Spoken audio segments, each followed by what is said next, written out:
ভাই যারা ফুটাইতেছেন হইছে, আমরা বুঝতেছি আপনারা পারতেছেন, এখন থামেন। হ্যাঁ হ্যাঁ, এখানে এক ভাই ফুটাইতেছে বারবার, এইখানেই পাশের কোথায় জানি কারা ফুটাই। সূরা আহজাবের 58 নম্বর আয়াত।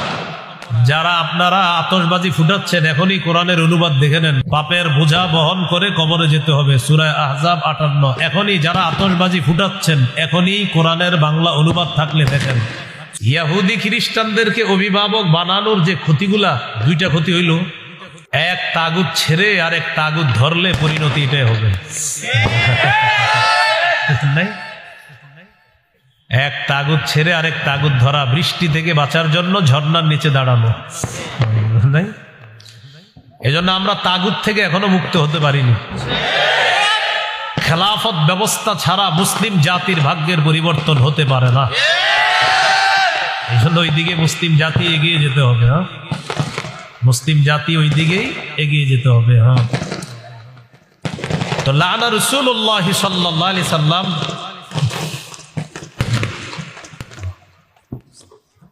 রূপনগর, ঢাকার উদ্যোগে আয়োজিত পঞ্চম বার্ষিক ওয়াজ মাহফিলের উপস্থিত হযরত উলামায়ে কেরাম, মুসলমান ভাইয়েরা, আল্লাহ তাআলার দরবারে শুকরিয়া আদায় করছি। আল্লাহ আমাদেরকে এই মাহফিলে উপস্থিত হওয়ার তৌফিক দান করেছেন, বলি আলহামদুলিল্লাহ। সূরাতুল মাইদার 51 নম্বর আয়াতে কারিমা তেলাওয়াত করেছে। এই আয়াতে আল্লাহ তাআলা একটি বিষয়ে নিষেধ করেছেন। কোরআন যারা পড়াশোনা করে, কোরআনের পাঠক যারা, তাদের মৌলিক 4টা কাজ। 1 নম্বর, কোরআনের বিশুদ্ধ তেলাওয়াত করা। 2 নম্বর, কোরআনের বিশুদ্ধ অনুবাদ শিক্ষা করা। 3 নম্বর, কোরআনের বিভিন্ন আয়াতের মতলব, উদ্দেশ্য বোঝার চেষ্টা করা। 4 নম্বর, কোরআনের কিছু হুকুম আছে, কিছু নিষেধ আছে, আদেশগুলা মানা, নিষেধগুলা থেকে বেঁচে থাকা। যেমন কোরআনে আছে আকিমুস সালাহ, তোমরা নামাজ কায়েম করো। ওয়া আতুজ যাকাত, তোমরা যাকাত দাও। ওয়ারকাউ মা'আর রাকিঈন, রুকুকারীদের সাথে রুকু করো। এগুলা কোরআনের আদেশ, কোরআনের হুকুম। আল্লাহ তাআলা বলেন, উতলু মা উহিয়া ইলাইকা মিনাল কিতাবি ওয়া আকিমিস সালাহ। নবী, আপনার প্রতি যে ওহী, কিতাবের যে ওহী আপনার কাছে আসে, এই ওহী আপনি তেলাওয়াত করেন, হুকুম। ওয়া আকিমিস সালাহ, নামাজ কায়েম করেন, হুকুম। সূরা তাহাতে আছে, আল্লাহ তাআলা বলেন, ইন্নানি আনাল্লাহ লা ইলাহা ইল্লা আনা ফা'বুদনি। আমি আল্লাহ, আমি ছাড়া কোনো ইলাহ নাই, আমার ইবাদত করো। ওয়া আকিমিস সালাতা লিযিকরি, আমার শরণার্থে নামাজ কায়েম করো। সূরা হুদে আল্লাহ তাআলা বলেন, ওয়া আকিমিস সালাতা তারাফাইন নাহারি ওয়া যুলাফাম মিনাল লাইল। দিনের 2 প্রান্তে, রাতের কিছু অংশে সালাত কায়েম করো। এগুলা হলো হুকুম। সূরা বাকারা 238 নম্বর আয়াতে আছে, হাফিজু আলাস সালাওয়াত, নামাজ সমূহের প্রতি যত্নবান হও, নামাজের প্রতি যত্নবান হও। এগুলা হলো হুকুম। কিছু বিষয় আছে নিষেধ। সূরা বাকারা 60 নম্বর আয়াতে আল্লাহ বলেন, ওয়ালা তা'সাউ ফিল আরদি মুফসিদিন, দুষ্কৃতিকারী রূপে দুনিয়াতে ফাসাদ সৃষ্টি করো না। এই যে বাজি বুজি ফুটানো হচ্ছে, এগুলা ফাসাদ, এগুলা অন্যায়, কোনো সন্দেহ নাই। এগুলা হলো নিষেধ। সূরা আলী ইমরানের 130 নম্বর আয়াতে আছে, ইয়া আইয়ুহাল্লাযীনা আমানু লা তা'কুলুর রিবা আযআফাম মুযাআফা। হে ঈমানদারগণ, তোমরা বহুগুণে বৃদ্ধি করে সুদ খেও না, নিষেধ। তেমনি ভাবে একটা নিষেধ হলো যে আয়াতটা তেলাওয়াত করলাম, হে ঈমানদারগণ, তোমরা ইহুদি খ্রিস্টানদেরকে অভিভাবক রূপে গ্রহণ করো না। তাদের একে অপরের অভিভাবক। তোমাদের মধ্যে যারা তাদেরকে অভিভাবক রূপে গ্রহণ করবে, তারা তাদের অন্তর্ভুক্ত হয়ে যাবে। নাউজুবিল্লাহ। ইহুদি খ্রিস্টানদেরকে অভিভাবক রূপে গ্রহণ করলে কি ক্ষতি? এক নম্বর ক্ষতি হলো তাদের কালচার আমাদের উপর তারা চাপিয়ে দিবে জোর করে। আবু দাউদের হাদিস 4031 নম্বর হাদিস, রাসূলুল্লাহ সাল্লাল্লাহু আলাইহি সাল্লাম বলেন, মান তাশাব্বাহা বিকওমিন ফাহুয়া মিনহুম। যে ব্যক্তি কোন সম্প্রদায়ের সাদৃশ্যতা অবলম্বন করলো সে তাদেরই অন্তর্ভুক্ত হয়ে গেল। নাউজুবিল্লাহ। আমাদের ধর্মের নাম ইসলাম। মুসলমান হিসাবে আমরা ইসলাম পালন করতে হবে। ইসলামের আদর্শ আছে। সূরা আলী ইমরানের 19 নম্বর আয়াতে আল্লাহ বলেন, ইন্নাদ-দীনা ইনদাল্লাহিল ইসলাম। নিশ্চয়ই আল্লাহর কাছে একমাত্র দিন হলো ইসলাম। সূরা আলী ইমরানের 85 নম্বর আয়াতে আল্লাহ বলেন, ওয়া মান ইয়াবতাগি গায়রাল ইসলামি দীনা। কেউ যদি ইসলাম ছাড়া অন্য কোনো কিছুকে দিন হিসাবে কামনা করে, ফালাই ইউকবালা মিন, এটা তার থেকে গ্রহণ করা হবে না, কিছুতেই গ্রহণ করা হবে না। ওয়া হুয়া ফিল আখিরাতি মিনাল খাসিরিন, সে আখিরাতে ক্ষতিগ্রস্তদের অন্তর্ভুক্ত হবে। অভিভাবক যারা আছি, সন্তান, এই সন্তানদেরকে ইসলাম পালনের কথা বলতে হবে, নিজেরাও ইসলাম পালন করতে হবে। সূরা বাকারার 131-132 নম্বর আয়াতে আল্লাহ বলেন, ইয ক্বালা লাহু রাব্বুহু আসলিম ক্বালা আসলামতু লিরাব্বিল আলামিন। স্মরণ করুন ওই সময়কে যখন ইব্রাহিম নবীকে তার রব বললেন আত্মসমর্পণ করেন। ইব্রাহিম নবী বললেন, আমি বিশ্বজগতের রব আল্লাহর কাছে আত্মসমর্পণ করলাম। পরের আয়াতে আল্লাহ বলেন, ওয়াওয়াসসা বিহা ইব্রাহিমু বানিহি ওয়া ইয়াকুব। ইব্রাহিম নবী, ইয়াকুব নবী তাদের সন্তানদেরকে ওসিয়ত করেছেন, ইয়া বানিয়া ইন্নাল্লাহা আসতাফা লাকুমুদ-দীনা ফালা তামুতুন্না ইল্লা ওয়া আনতুম মুসলিমুন। হে প্রিয় সন্তান, আল্লাহ তাআলা তোমাদের জন্য দ্বীন নির্বাচন করেছেন, তোমরা মুসলমান না হয়ে মরবা না। 2 আয়াত থেকে শিখলাম অভিভাবকরা ইসলাম পালন করবে, সন্তানদেরকে ইসলাম পালনের ওসিয়ত করতে হবে। এইগুলো 1 নাম্বার। তাহলে ইসলামের পরিবর্তে অন্যদের কালচার গ্রহণ, এটা কখন আমাদের কাছে সহজ হয়ে যায়? ইহুদি খ্রিস্টানদেরকে যখন অভিভাবক বানাবো, তাদের এই অপসংস্কৃতি, অশ্লীলতা জোর করে আমাদের উপর চাপায় দেয়। 2 নম্বর, খাটো পোশাক, পাতলা পোশাক, আটশাট পোশাক, যে পোশাক ইসলামের পোশাক না, এমন পোশাক মেয়েদের শরীরেও তারা চাপায় দেয়, অথচ পোশাকের নীতিমালাও ইসলামে আছে। সূরা আরাফের 26 নম্বর আয়াতে আল্লাহ বলেন, ইয়া বানি আদম ক্বাদ আনজালনা আলাইকুম লিবাসান ইউয়ারি সাওআতিকুম ওয়া রিশা ওয়া লিবাসুত তাকওয়া যালিকা খায়র। হে আদম সন্তান, আমি তোমাদেরকে পোশাক দিলাম, এমন পোশাক যেই পোশাক তোমাদের সতর ঢেকে রাখবে, এবং সৌন্দর্যতার জন্য তোমাদেরকে পোশাক দিলাম। তাকওয়ার পোশাক হলো সর্বোত্তম পোশাক। তাকওয়ার পোশাক সর্বোত্তম পোশাক। তিরমিজির হাদিস 1999 নম্বর হাদিস, قال رسول الله صلى الله عليه وسلم لا يدخل الجنة من كان في قلبه مثقال ذرة من كبر। রাসূলুল্লাহ সাল্লাল্লাহু আলাইহি সাল্লাম বলেন, যার অন্তরে সরিষার দানা পরিমাণ অহংকার আছে সে জান্নাতে প্রবেশ করবে না। قال رجل إن الرجل يحب أن يكون ثوبه حسنا ونعله حسنة يا رسول الله। হুজুর, কোন মানুষ আছে যারা চায় তার পোশাকটা যেন একটু উত্তম হয়, তার জুতা যেন উত্তম হয়, এটাও কি অহংকার হবে? فقال رسول الله صلى الله عليه وسلم إن الله جميل يحب الجمال। কেউ যদি একটু উত্তম জুতা পরে, উত্তম পোশাক পরে, এটা তার সৌন্দর্যতা। আল্লাহ সুন্দর, সৌন্দর্যতাকে আল্লাহ ভালোবাসেন।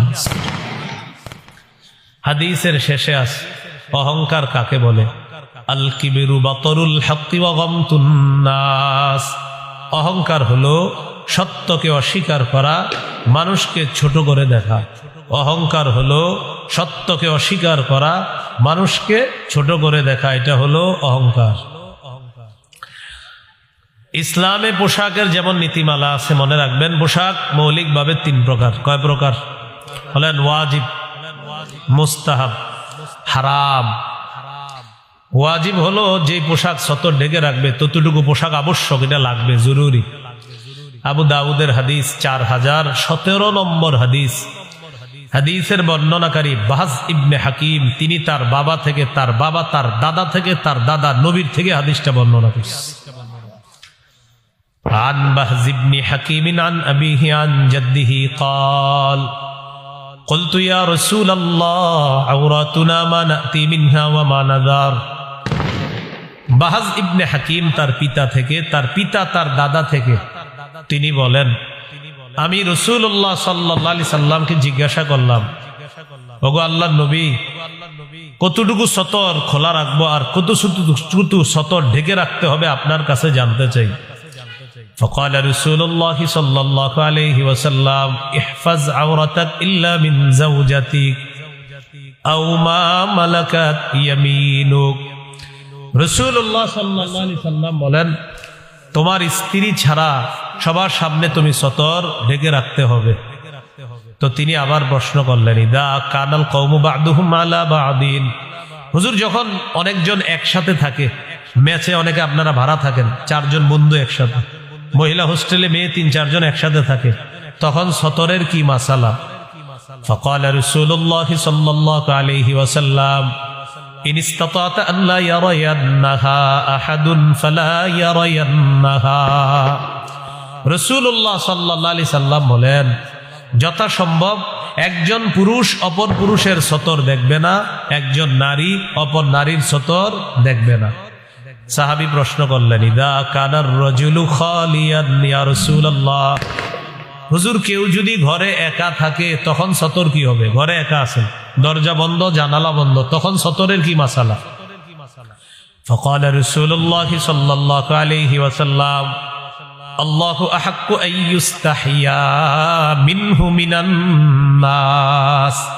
ঘরে যদিও কেউ না থাকে তখন আল্লাহ থাকে, আল্লাহকে মানুষের চেয়ে বেশি লজ্জা পাওয়া দরকার, তাই তুমি ঘরে একা থাকলে সতর আরো বেশি করে ঢাকবা। ঘরে একা থাকবেন তখন আল্লাহকে বেশি লজ্জা পেতে হবে, তখন আল্লাহকে বেশি লজ্জা পাইলে, তো এই জন্য আমার সতরও ঘরে একা থাকলেও ঢেকে রাখতে হবে। বুঝে আসছে সবার? এটা ওয়াজিব। আরেকটা হলো মুস্তাহাব। আবু দাউদের হাদিস 4063 নম্বর হাদিস। এই হাদিসের বর্ণনাকারী আবুল আহওয়াস, তিনি তার পিতা থেকে বর্ণনা করেন, তিনি বলেন, আতাইতুন নবিয়্য সাল্লাল্লাহু আলাইহি ওয়াসাল্লাম ফি সাওবিন দুনিন। আমি একটা নরমাল পোশাক পরে নবীজির কাছে আসলাম, একটা নিম্নমানের পোশাক পরে নবীজির কাছে আসলাম। ফাকাল রাসূলুল্লাহ সাল্লাল্লাহু আলাইহি ওয়াসাল্লাম আলাকা মালুন। নবীজি বললেন, তোমার কি সম্পদ আছে? তো সাহাবী বললেন, জি হুজুর, আমার সম্পদ আছে। নবীজি বললেন, মিন আইয়িল মাল, কোন ধরনের সম্পদ আছে তোমার? তখন তিনি বললেন, কদ আতানি আল্লাহু মিনাল ইবিলি ওয়াল গানামি ওয়াল খাইলি ওয়ার রাকিক। আল্লাহ তাআলা আমাকে ওট দিয়েছেন, মেষ দুম্বা দিয়েছেন, ঘোড়া দিয়েছেন, দাস দাসী দিয়েছেন, আলহামদুলিল্লাহ আমার যথেষ্ট সম্পদ আছে। তো নবীজি বললেন, এত সম্পদ আছে তো এরকম নরমাল পোশাক পরলা কেন? তোমার এত সম্পদ, পোশাক এত নরমাল কেন? ইযা আতাকাল্লাহু মালান ফালিরা আসারু নি'মাতিল্লাহি আলাইকা ওয়া কারামাতি। আল্লাহ যখন তোমাকে পোশাক দিয়েছেন, আল্লাহ পছন্দ করেন এই নিয়ামতের নিদর্শন যেন তোমার মধ্যে দেখা যায়। তোমার যে সম্পদ আছে, সম্পদ অনুযায়ী তুমি একটু পরিপাটি হয়ে থাকবা, এই নিয়ামতের নিদর্শন যেন তোমার মধ্যে দেখা যায়, এটা আল্লাহ পছন্দ করেন। তাহলে মানুষকে না দেখানোর জন্য, রবের খুশি, রব নিয়ামত দিছে, এই নিয়ামতের শুকরিয়া হিসাবে আপনি সম্পদ অনুযায়ী যদি একটু লন্ড্রি করে, ইস্ত্রি করে একটু উন্নত মানের পোশাক পরেন, এটা আল্লাহ পছন্দ করেন। এটা হলো মুস্তাহাব। বলেন এটা কি? আবু দাউদের হাদিস 4062 নম্বর হাদিস। এই হাদিসের বর্ণনাকারী জাবের রাদিয়াল্লাহু তাআলা আনহু তিনি বলেন, আতানা রাসূলুল্লাহ সাল্লাল্লাহু আলাইহি ওয়াসাল্লাম ফারাআ রাজুলান শাইসান قد تفرق شعره। রাসূলুল্লাহ সাল্লাল্লাহু আলাইহি সাল্লাম আমাদের কাছে আসলেন, আসার পর এক ব্যক্তির দিকে তাকাইলেন, তাকিয়ে দেখে তার মাথার চুলগুলা এলোমেলো। মাথার চুল কি এলোমেলো। فقال رسول الله صلى الله عليه وسلم أما يجد هذا ما يسكن به شعره। নবীজি বললেন, আচ্ছা তার কি কোনো চিরুনি নাই মাথার চুলগুলা আছড়ানোর জন্য? সে কি কোনো চিরুনি পায় না মাথার চুলগুলা আছড়ানোর জন্য?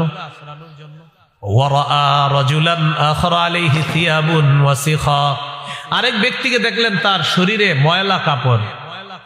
فقال رسول الله صلى الله عليه وسلم أما هذا يجد ماء يغسل به ثوبا।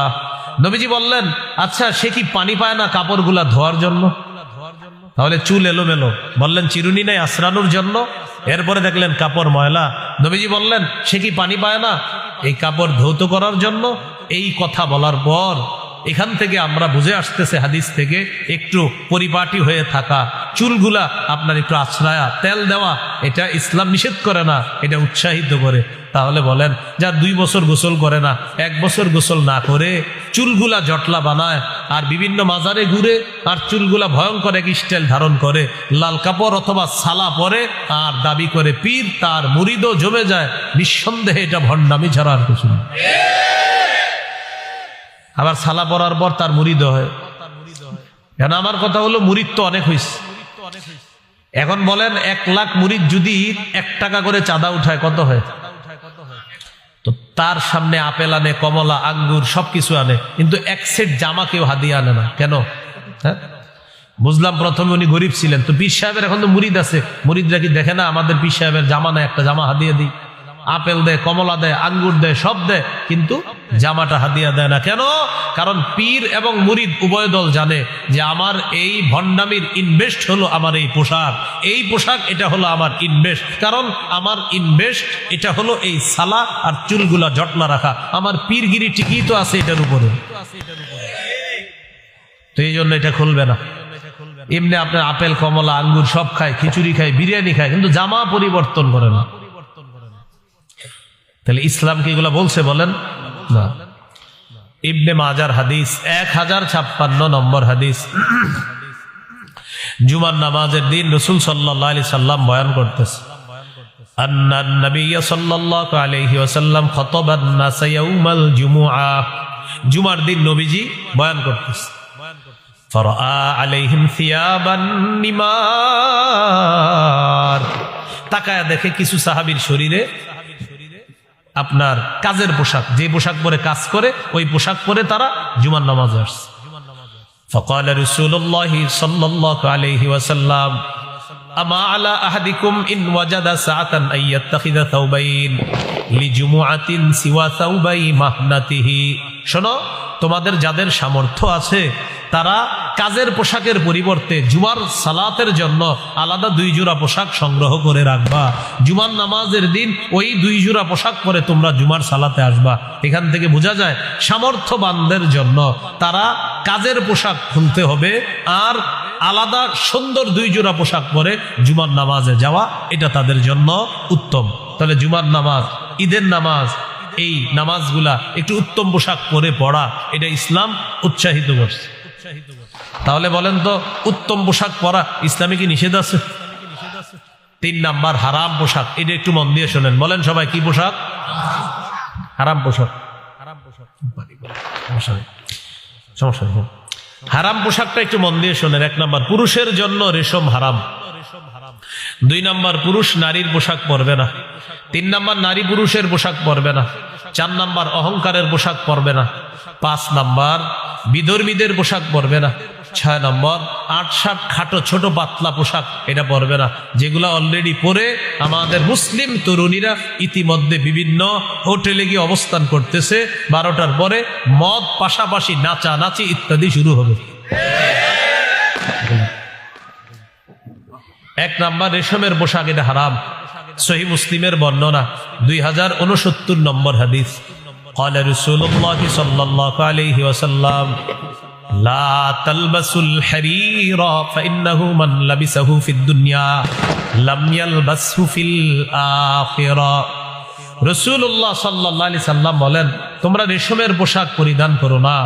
যে ব্যক্তি দুনিয়াতে রেশমের পোশাক পরিধান করবে সে আখিরাতে রেশমের পোশাক পরিধান করতে পারবে না। এখন একটু বুঝেন, পুরুষের জন্য দুনিয়াতে রেশম হারাম, জান্নাতে মুসলিম পুরুষের জন্য রেশম হালাল। সহিহ বুখারীর বর্ণনা 5837 নম্বর হাদিস।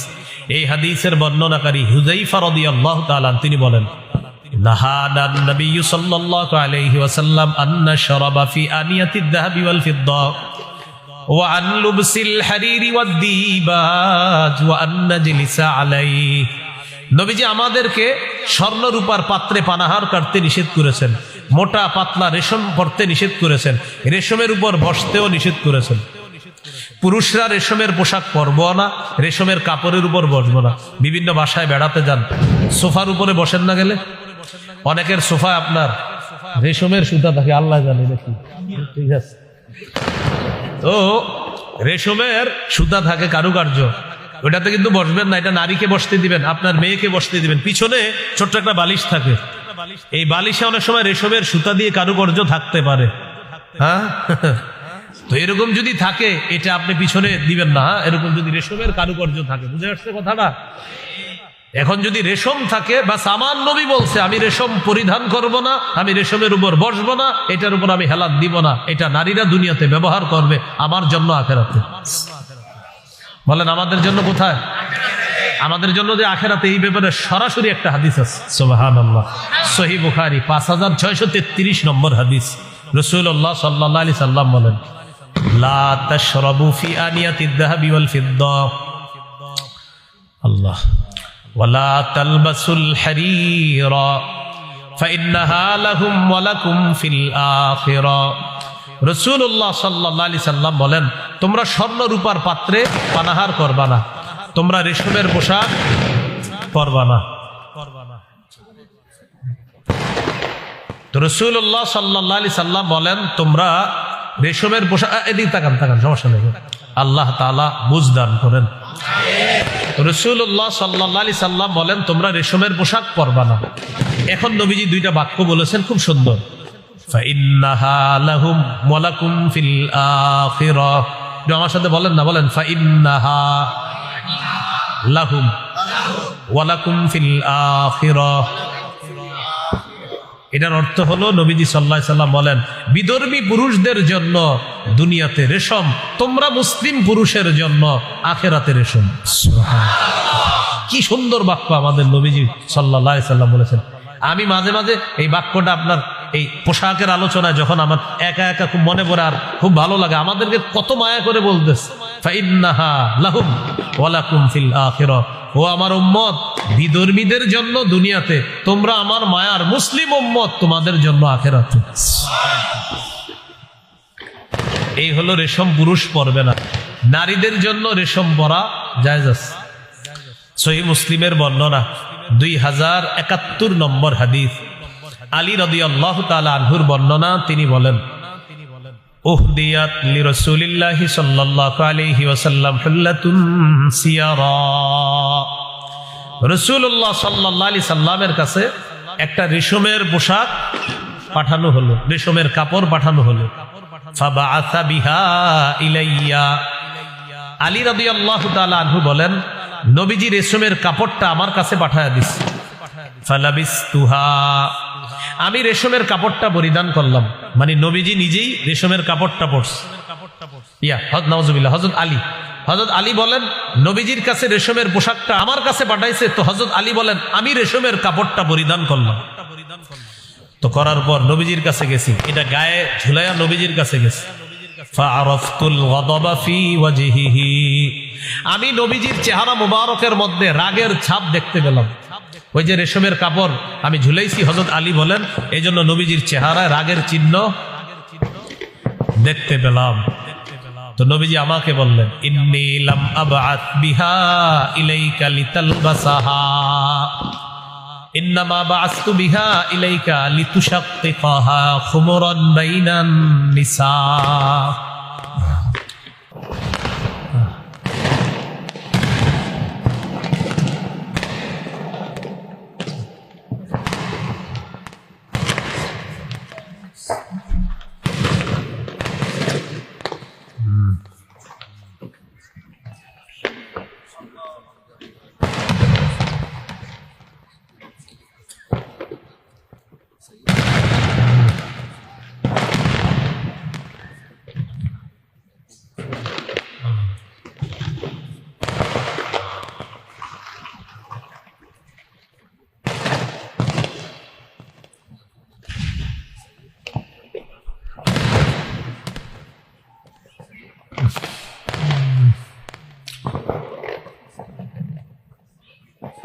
তো রাসূলুল্লাহ সাল্লাল্লাহু আলাইহি সাল্লাম হযরত আলী রাদিয়াল্লাহু তাআলা আনহুকে বললেন,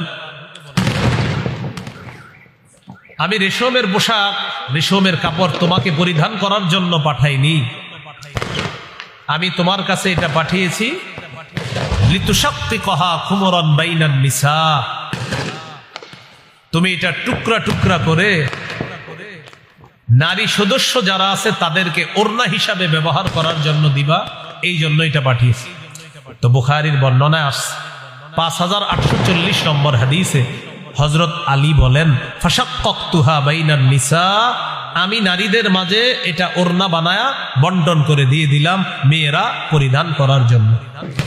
এই হলো আপনার রেশমের পোশাক পুরুষের জন্য হারাম। 2 নাম্বার, পুরুষ নারীর পোশাক পরবে না। 3 নাম্বার, নারী পুরুষের পোশাক পরবে না। পুলিশ না বলে নিষেধ করে দিছে এটা আজকে। এটা নাকি ধরা খাইলে 1 মাসের জেল হবে। কয় মাস?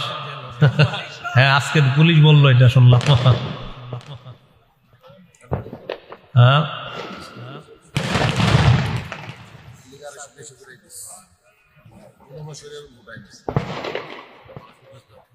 এক তাগুত ছেড়ে আরেক তাগুত ধরলে পরিণতি এটাই হবে।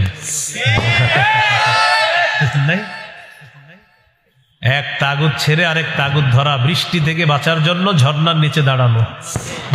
নাই, এজন্য আমরা তাগুত থেকে এখনো মুক্ত হতে পারিনি। খেলাফত ব্যবস্থা ছাড়া মুসলিম জাতির ভাগ্যের পরিবর্তন হতে পারে না। এই জন্য ওইদিকে মুসলিম জাতি এগিয়ে যেতে হবে। হ্যাঁ, মুসলিম জাতি ওই দিকেই এগিয়ে যেতে হবে। হ্যাঁ, তো লানা রাসূলুল্লাহ সাল্লাল্লাহু আলাইহি সাল্লাম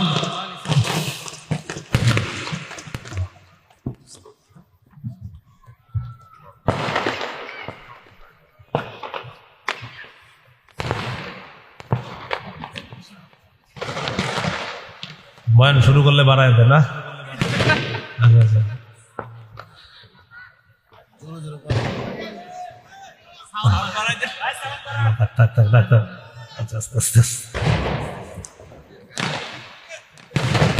ভাই যারা ফুটাইতেছেন হইছে, আমরা বুঝতেছি আপনারা পারতেছেন, এখন থামেন। হ্যাঁ হ্যাঁ, এখানে এক ভাই ফুটাইতেছে বারবার, এইখানেই পাশের কোথায় জানি কারা ফুটাই।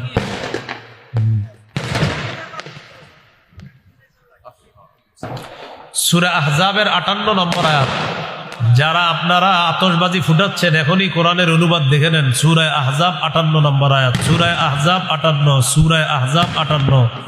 পাপের বোঝা বহন করে কবরে যেতে হবে। সূরা আহজাব 58। এখনই যারা আতশবাজি ফুটাচ্ছেন, এখনই কোরআনের বাংলা অনুবাদ থাকলে দেখেন।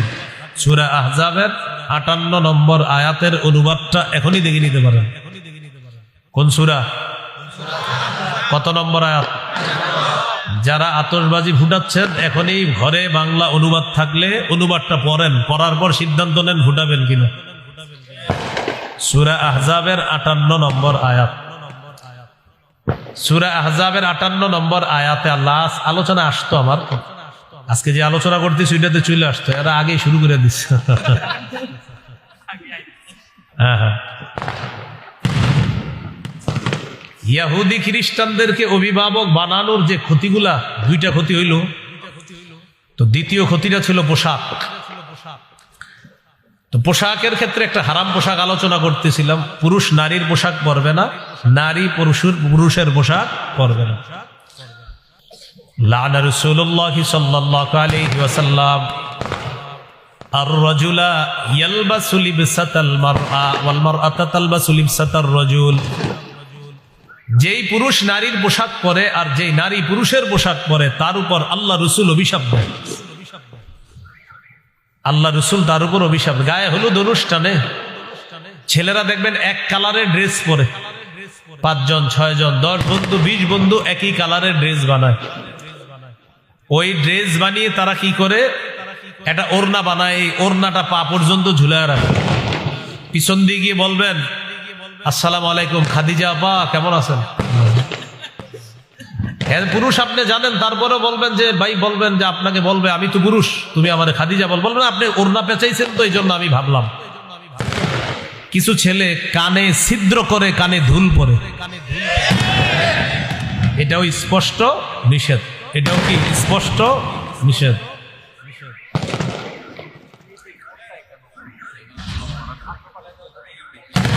না না কিছু বললেন না, মাদ্রাসার উপরে টার্গেট নিবে, অসুস্থ, দেশের শত্রু এরা, এগুলা নিঃসন্দেহে অসুস্থ। আমার ক্ষমতা থাকলে এদেরকে আমি পাবনা ভর্তি করাইতাম, সত্যি, কারণ পাগল ছাড়া এই কাজ কে করে না।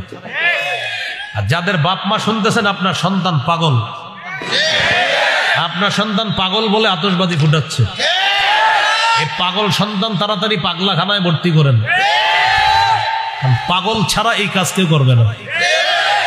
যাদের সন্তান আতশবাজি ফুটাচ্ছে নিঃসন্দেহে ওর মা বাবা যেন জেনে নেয় ওর সন্তান পাগল, পাগল ছাড়া এই কাজ কেউ করে না।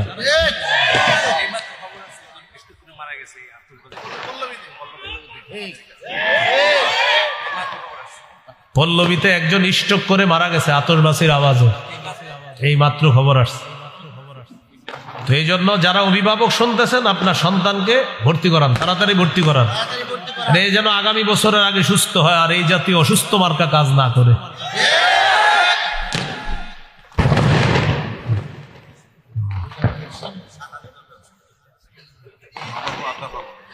রাসূলুল্লাহ সাল্লাল্লাহু আলাইহি সাল্লাম বলেন, 4 নাম্বার শুহরতের পোশাক, প্রসিদ্ধির পোশাক, খ্যাতির পোশাক।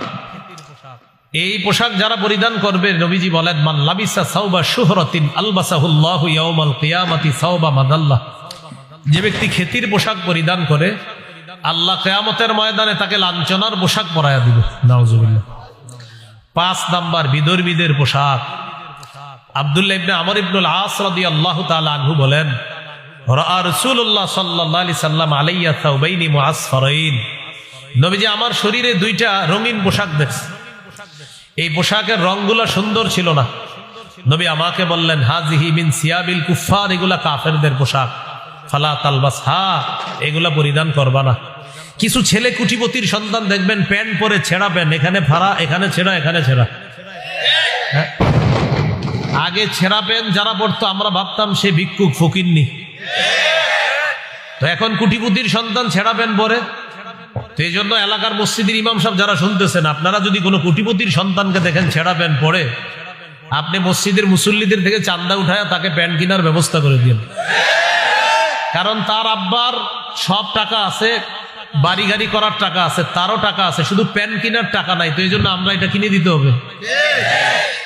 আমাদের দেশে কিছু যুবক আছে, যুবতী আছে এমন, তাদের মস্তিষ্ক এমন অসুস্থ হয়েছে, ভারতের কোন সুপারস্টার যদি কালকে সালা গায়ে দেয়, আমেরিকার কেউ যদি সালা গায়ে দেয়, তারা সালা গায়ে দিবে আর বলবে এটাই ফ্যাশন। কি বলবে? এটাই ফ্যাশন। এরকম তৈরি হয়ে, তো এখন বলেন ছেঁড়া প্যান্ট পরে নাম দিছে কি ফ্যাশন। ছেঁড়া প্যান্ট বললে আমরা দিতাম ভিক্ষা, এখন ছেঁড়া প্যান্ট পরা এটাই ফ্যাশন। এখন ভাই যদি কাউরে এরকম দেখেন, আপনি প্রথমে ভিক্ষা দিবেন। আমি কোন ভিক্ষুকদেরকে আবার অপমান, ভিক্ষুক বেচারা ফকির গরিব মানুষ, বেচারায় ছেঁড়া প্যান্ট পরবে, ঠিক আছে। কুটিপতির সন্তান ছেঁড়া প্যান্ট কেন পরবে? টাকা নাই, আর টাকা দিয়ে সহযোগিতা করেন প্যান্ট কেনার জন্য, সেই প্যান্ট পরবে কেন? এর বিদর্মীদের পোশাক। 6 নাম্বার পাতলা পোশাক। সহিহ মুসলিমের বর্ণনা, 2198 নম্বর হাদিস, রাসূলুল্লাহ সাল্লাল্লাহু আলাইহি সাল্লাম বলেন, সিনফানে মিন আহলিন নার লাম আরহুমা, 2 শ্রেণীর জাহান্নামী, তাদেরকে আমি দেখি নাই। এর মধ্যে একটা হলো নিসাউন কাসিয়াতুন আরিয়াত মাইলাতুন মুমিলাত। এর মধ্যে একটা হলো এমন নারী যেই নারীরা পোশাক পরার পরেও উলঙ্গ, এমন পাতলা পোশাক পরে যেই পোশাকে সে অন্যকে নিজের দিকে আকৃষ্ট করে, নিজে অন্যের দিকে আকৃষ্ট হয়। লা ইয়াদখুলনাল জান্নাতা ওয়ালা ইয়াজিদনা রিহাহা। নবীজি বলেন এরা জান্নাতে প্রবেশ করবে না, জান্নাতের ঘ্রাণও তারা পাবে না। তো এই হলো ইহুদি খ্রিস্টানদেরকে অভিভাবক বানানোর 2 নম্বর ক্ষতি, পোশাক। পোশাকের স্বাধীনতার নামে মুসলিম তরুণ তরুণীদের গায়ে এমন এমন পোশাক উঠিয়ে দিবে যে পোশাক না ইসলামী কোনো সভ্যতা ধারণ করবে। মেয়েরা এমন পোশাক পরবে যে পোশাকে সে সমাজে অশ্লীলতা ছড়াবে আর নাম দিবে এটা পোশাকের স্বাধীনতা। 3 নম্বর টেটু আঁকা। টেটু কি আঁকা? উল্কি আঁকবে। সহিহ বুখারীর বর্ণনা 5940 নম্বর হাদিস। লাআনা রাসূলুল্লাহ সাল্লাল্লাহু আলাইহি ওয়াসাল্লাম আল ওয়াশিমা ওয়াল মুস্তাওশিমা ওয়াল ওয়াসিলা ওয়াল মুস্তাওশিমা। যেই নারী পর চুলা লাগায়, অন্যের চুল প্রতিস্থাপন করে দেয়, যেই নারী শরীরে টেটু আঁকে, উল্কি আঁকে, বা যেই নারী এঁকে দেয়, ইদানিং ইলেকট্রিক শট দিয়ে আঁকা হয়। ওয়ান নামিসাত ওয়াল মুতানাম্মিসাত। যেই নারী ভুরু উঠায় ভুরু, আর যেই নারী অন্য নারীর ভুরু উঠিয়ে দেয়, উভয়ের উপর আল্লাহ রসুলের অভিশাপ। তাহলে টেটু আঁকা, উল্কি আঁকা, রসুলের অভিশাপ পাবে তারা। 4 নাম্বার আতশবাজি ফুটানো। বলেন কি ফুটানো? এই যে এটা চলতেছে, যেটা এটা ঈদের আগের রাতেও ফুটায় একদল এই আজকের দিনকে ফুটায়, আরেক দল বিয়ে, গায়ে হলুদ ইত্যাদিতে ফুটায়। সূরা আহজাবের 58 নম্বর আয়াতে আল্লাহ বলেন, ওয়াল্লাযীনা ইউযুনাল মুমিনিনা ওয়াল মুমিনাতি বিগাইরি মাকতাসাবু ফাকাদ ইহতামালু বুহতানাও ওয়া ইসমাম মুবিনা। যারা কোনো কারণ ছাড়া অন্যায়ভাবে মুমিন নারী পুরুষকে কষ্ট দিবে, তারা প্রকাশ্য পাপের বোঝা বহন করবে। এই পাপের বোঝা নিয়ে তারা কবরে যাবে। এই পাপের বোঝা নিয়ে কোথায় যাবে? কবরে যাবে।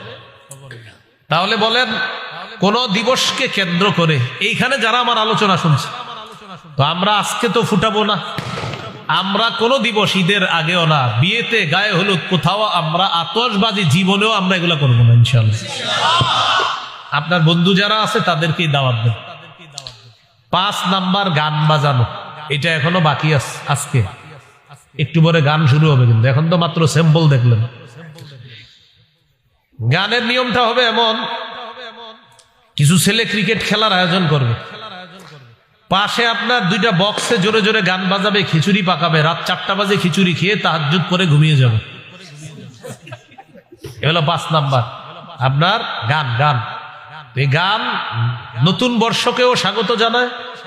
ঈদের আগের রাতে 29টা 30টা রোজা রাখার পর ইবলিস ছাড়া পেয়ে যায়, তখন আইসা বলে, টেনশন নাই, আমি আইসা গেছি, তুমি 2টা বক্স আনো, হিন্দি, আরবি, ফার্সি, বাংলা, অঙ্ক, ইংরেজি যা পারো, গান হইলি হলো, কি ভাষা এটা জানা দরকার নাই, সর্বোচ্চ ভলিউমে ছাড়বা, তালে তালে লাফাইবা, দেখবেন বাচ্চা ছেলে মেয়েরাও লাফাইতেছে, ছোট ছোট।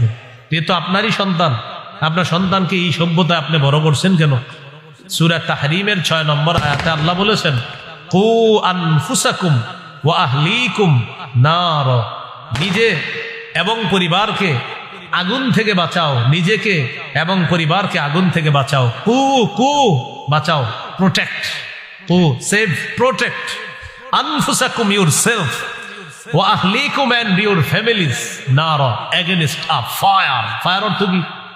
আগুন। আগুন থেকে বাঁচাও, নিজেকে বাঁচাও, পরিবারকে বাঁচাও, আগুন থেকে বাঁচাও পরিবার। এই জন্য এই আয়াতের ব্যাখ্যায় সাহাবায়ে কেরাম বলেন, আল্লিমু আওলাদাকুম আল আদাবা, সন্তানকে ছোটবেলা থেকে শিষ্টাচার, ভদ্রতা শিক্ষা দাও। আপনি যদি সন্তানের হাত ধরে তাকে নাচের আর গানের স্কুলে নিয়ে যান, আর বড় হলে আলেমদের কাছে গিয়ে বলে, হুজুর সন্তানটা শেষ, ছোটবেলা যখন নাচের আর গানের স্কুলে নিছেন, কসাই বাবা হিসাবে সন্তানের হাত ধরে আপনি জাহান্নামে নিয়ে গেছেন, তখন এই কাজ কেন করলেন? আবার ইমাম সাহেবের কাছে হাসি দিয়া দোয়া চাই, হুজুর দোয়া করেন।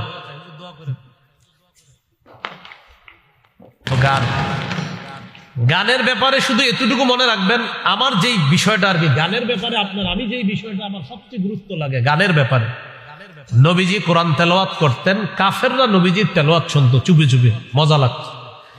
নজর ইবনে হারেসা এক কাফের চিন্তা করলো যে আমাদের সন্তানরা মুহাম্মদ সাল্লাল্লাহু আলাইহি সাল্লাম তার তেলাওয়াত শুনে আমাদের সন্তানরা, এটা মেনে নেওয়া যায় না। সে বিদেশ গেছে, বিদেশ গিয়ে বাদ্যযন্ত্র কিনে আনস, গায়িকা কিনে আনস, নায়িকা নর্তকীদেরকে কিনে আনস, এনে বলল তোমরা নাচবা, পাশে গান বাজতে থাকবে, গানের তালে তালে তোমরা নাচতে থাকবা। আর অন্যান্য ছেলে মেয়ে যারা আছে তাদেরকে বলতো এখন থেকে মুহাম্মদ সাল্লাল্লাহু আলাইহি সাল্লাম তার তেলাওয়াত শুনবা না, এখন থেকে নর্তকীদের নাচ দেখবা আর গান শুনবা। তাহলে কিসের বিরুদ্ধে গান আমদানি করলো কাফেররা? কোরআনের। সেই গান আপনি বাজাচ্ছেন। সূরা লুকমানের 6 নম্বর আয়াতে এটাই বলছে আল্লাহ, ওয়া মিনান নাস, মানুষের মধ্যে কিছু মানুষ, ইয়াশতারি লাহওয়াল হাদিস, যারা ক্রয় করে লাহওয়াল হাদিস, গান, গল্প, মিথ্যা গল্প, কাহিনী, নায়িকা গায়িকা নর্তকী ইত্যাদি বাদ্যযন্ত্র ক্রয় করে, লিউযিল্লা আন সাবিলিল্লাহ, মানুষকে আল্লাহর রাস্তা থেকে পথভ্রষ্ট করার জন্য। শেষে আল্লাহ বলেন উলাইকা লাহুম আযাবুম মুহিন, তাদের জন্য অপমানজনক শাস্তি, লাঞ্ছনাজনক শাস্তি, অপমানকর শাস্তি। তাহলে গান বাদ্য হালাল না হারাম? রাসূলুল্লাহ সাল্লাল্লাহু আলাইহি সাল্লাম বলেন লা তাবিউল কাইনাতি ওয়াল মুগান্নিয়াতি ওয়ালা তাশতারুহুন্না ওয়া সামানুহুন্না হারাম।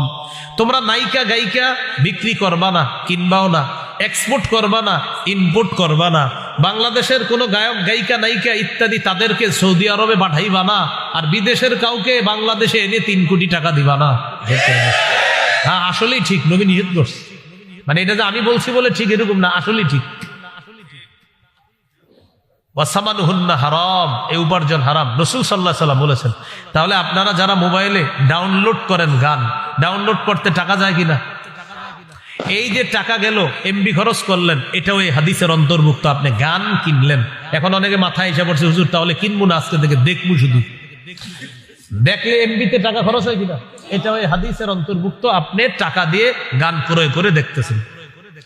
ভাইয়ারা, বন্ধুরা, আল্লাহর রাস্তে আপনি গান দেখেন না, আপনি গান কিনেন না, আপনি মোবাইলে গান ডাউনলোড করেন না। যতগুলো যুবক ভাইয়েরা এখানে আছেন, নিয়ত করে ফেলেন না যে আমি মৃত্যু পর্যন্ত যে কাজ আমার নবী নিষেধ করছে এটা আমি করবো না, ইনশাআল্লাহ। আল্লাহ তৌফিক দান করেন। এই হলো আপনার গান, 5 নাম্বার। 6 নাম্বার মদ। বলেন তো কি? মদের জয় জয়কর অবস্থা চলছে। আগামীকাল অনেক পত্রিকায় আপনার লিখতে পারে 2 দিনের মধ্যে যে মদ কি পরিমাণ ব্যবসা হয়েছে এই বছর, এটা নিয়ে লেখালেখিও আসতে পারে, এবং এটা আপনার গর্বের সাথে লিখবে। আমাদের দেশে জানি কত ভাগ মুসলমান? হ্যাঁ, এই দেশে এইভাবে হেসে হেসে বলবে এই পরিমাণ মদ বিক্রি হয়েছে। কি সুন্দর গর্বের পরিচয়। হজ উমরায় যারা যান, গিয়ে দেখবেন মাঝে মাঝে এমন কিছু কিছু জায়গায় বসাবে, বাম পাশে তাকাইলে দেখবেন মদের বার। এই বাংলাদেশ এয়ারপোর্টে কয় পার্সেন্ট মুসলমানের দেশ জানি? এই দেশের এয়ারপোর্টে কিসের বার? জি, সূরা মাইদার 90-91 নম্বর আয়াতে আল্লাহ বলেন ইয়া আইয়ুহাল্লাযীনা আমানু ইন্নামাল খামরু ওয়াল মাইসিরু ওয়াল আনসাবু ওয়াল আজলামু রিজসুম মিন আমালিশ শাইতান।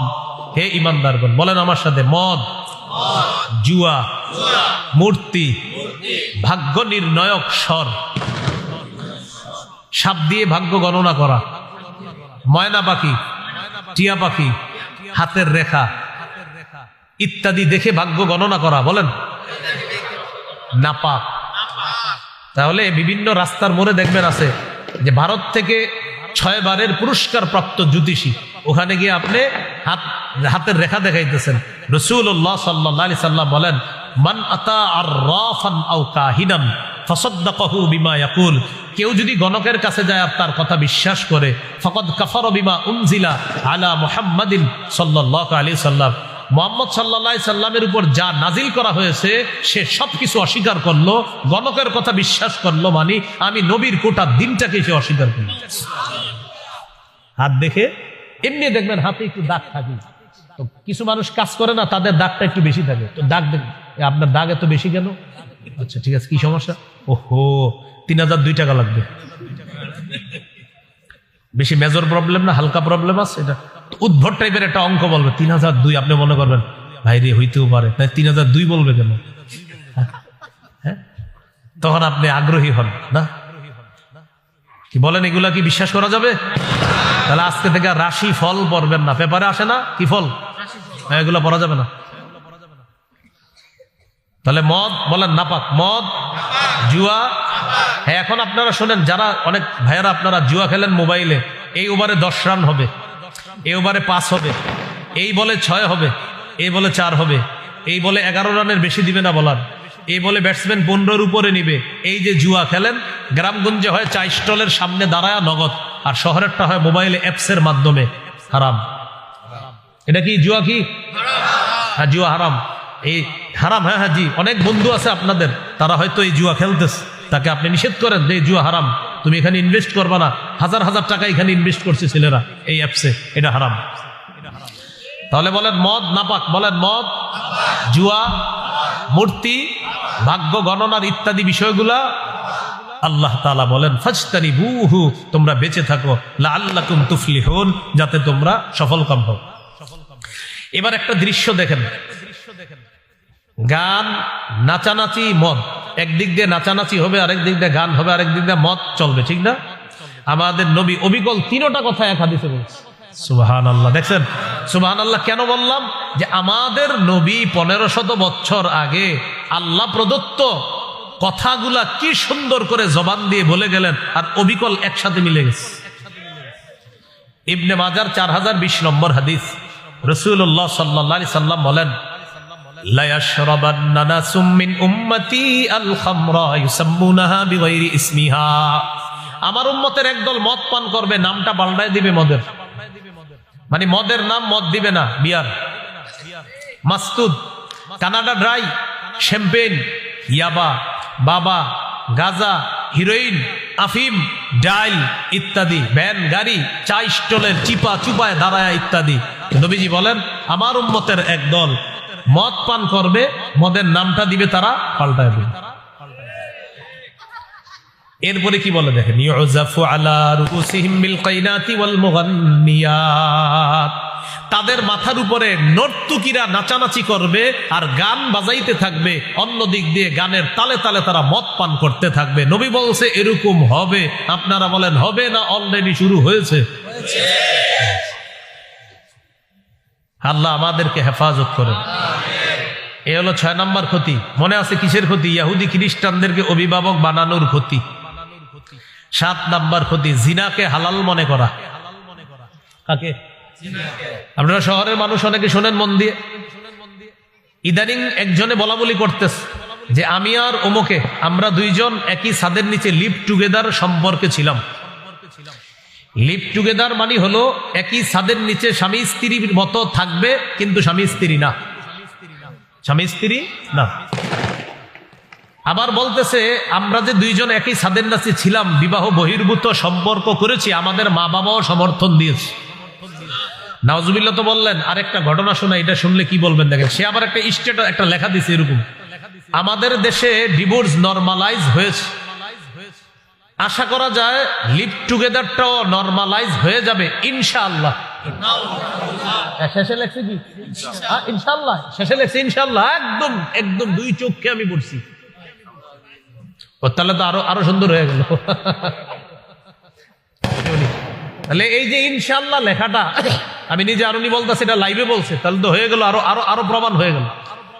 এখন বলতেছি কি যে লিভ টুগেদার এটাও নরমালাইজ হয়ে যাবে। শেষে বলতেছে কি আল্লাহর নাম নিয়ে কি কথা বলতেছে। এখন আমি কি বলতেছিলাম, আমার আলোচ্য বিষয় 7 নাম্বার, জিনাকে হালাল মনে করবে। এই যে একই ছাদের নিচে আছে, মা বাবাও বলতেছে থাকো, এরা দুইজনও বলতেছে এটা কোনো ব্যাপার না, এটা নরমাল ব্যাপার, এটা সোসাইটি মেনে নিতে হবে।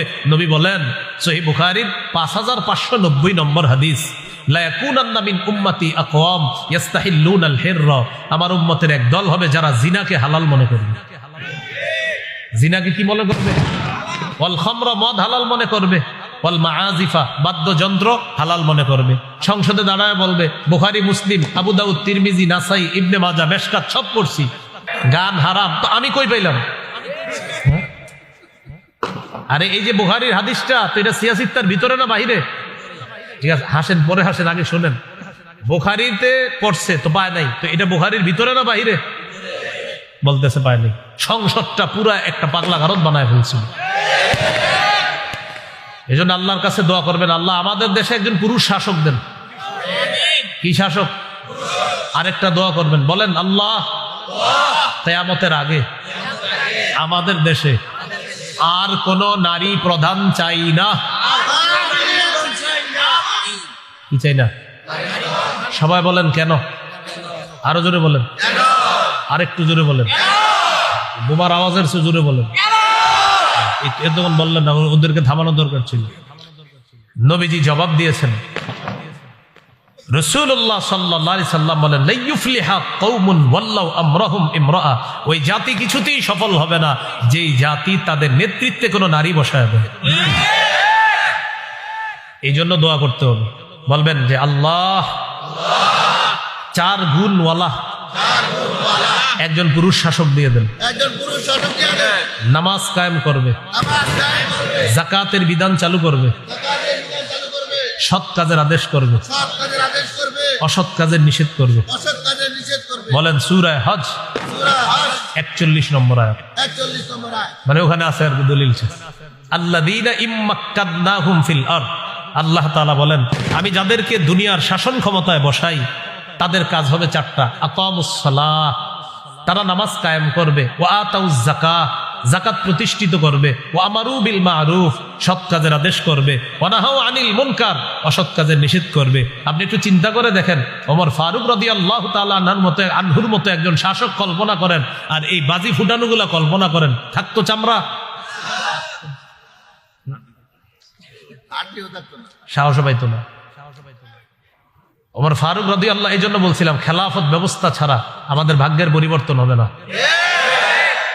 এই তন্ত্র ওই তন্ত্র যা কিছুই বলেন, হ্যাঁ, এটা কিন্তু মনে রাখতে হবে আপনার, মুসলমানদের চূড়ান্ত ভাগ্যের পরিবর্তন খেলাফত ব্যবস্থা দিয়েই হবে, এছাড়া হবে না। এই জন্য কি করতে হবে?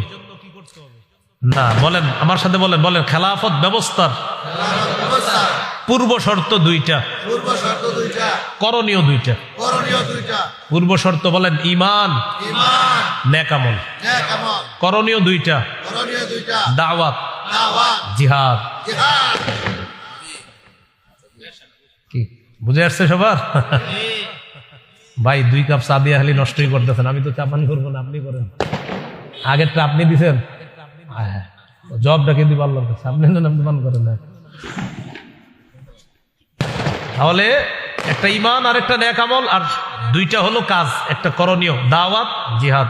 এখন জিহাদের আলোচনা করলে আপনার অভিভাবকরা ইন্না লিল্লাহি ওয়া ইন্না ইলাইহি রাজিউন, এটা আবার কি শুরু করছে? তো যাই হোক, জিহাদ সম্পর্কে আমার একটা আলোচনা আছে, আমার নাম দিয়ে আপনারা পাবেন কোথাও, দেখবেন জিহাদ সম্পর্কে লম্বা আলোচনা আছে। তো যাই হোক, আমাদের আলোচ্য বিষয়ে চলে আসি। 7 নাম্বার, জিনাকে হালাল মনে করবে, নবীজি বলে দিয়েছেন। তো এই যে হালাল মনে করা, এক ছাদের নিচে স্বামী স্ত্রীর মতো থাকা, বিবাহ বহির্ভূত সম্পর্ক, নবীজি বলেন আমার উম্মতের একদল এটাকে হালাল মনে করবে। সূরা বনী ইসরাঈলের 32 নম্বর আয়াতে আল্লাহ বলেন, ওয়ালা তাকরাবুজ জিনা, তোমরা ব্যভিচারের কাছেও যেও না। আল্লাহ আমাদেরকে হেফাজত করেন। 8 নাম্বার, সম্পদের অপচয়, প্রচুর সম্পদের অপচয় হবে। সূরা আরাফ 31 নম্বর আয়াত, লা তুসরিফু ইন্নাহু লা ইউহিব্বুল মুসরিফিন, তোমরা সীমা লঙ্ঘন করো না, অপচয় করো না, আল্লাহ অপচয়কারীকে পছন্দ করেন না।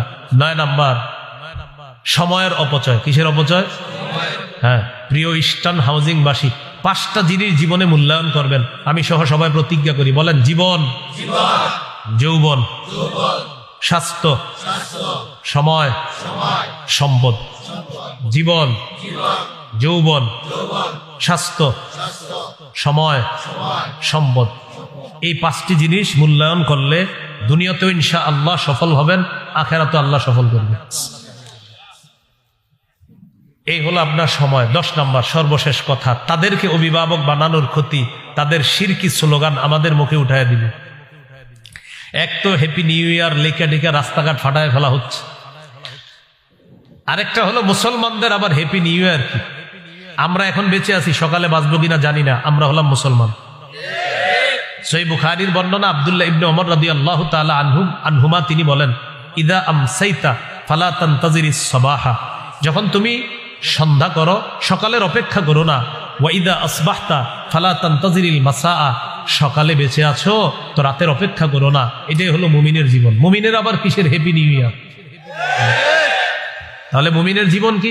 সকালে আসি ভাই ভালো আছেন আলহামদুলিল্লাহ, ভাই সন্ধ্যা এটা হবে ইনশাআল্লাহ, আল্লাহ বাঁচা রাখলে। ভাই ভালো আছেন, জি আলহামদুলিল্লাহ। ভাই সকালবেলা আমার সাথে একটু যেতে পারবেন? ইনশাআল্লাহ আমি যাব, আল্লাহ বাঁচা রাখলে যাব। এটাই মুমিনের জীবন, সকাল সন্ধ্যা শেষ। এল একটা আরেকটা কিছুদিন পরে পহেলা, সেখানে মুসলমান সন্তানের মুখে বিজাতীয়রা উঠাইয়া দিবে, মুছে যাক গ্লানি, মুছে যাক ঝরা, অগ্নি স্নানে সূচি হোক ধরা। নাউজুবিল্লাহ বলেন। বলেন এই স্লোগান বলেন, মুশরিকদের স্লোগান। আগুনের পূজা যারা করে এটা তাদের স্লোগান। তাহলে মুসলমান সন্তানরা এই স্লোগান দিতে পারে না, কিন্তু তারাই রমনার বটমূলে গিয়ে আপনার সেখানে দিচ্ছে মুছে যাক গ্লানি, মুছে যাক ঝরা।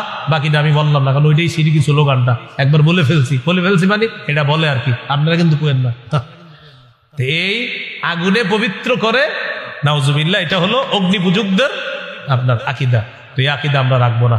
আল্লাহ তাআলা ইনশাল্লাহ আপনাদের এখান থেকে আরেকটা গুরুত্বপূর্ণ কাজে যেতে হবে।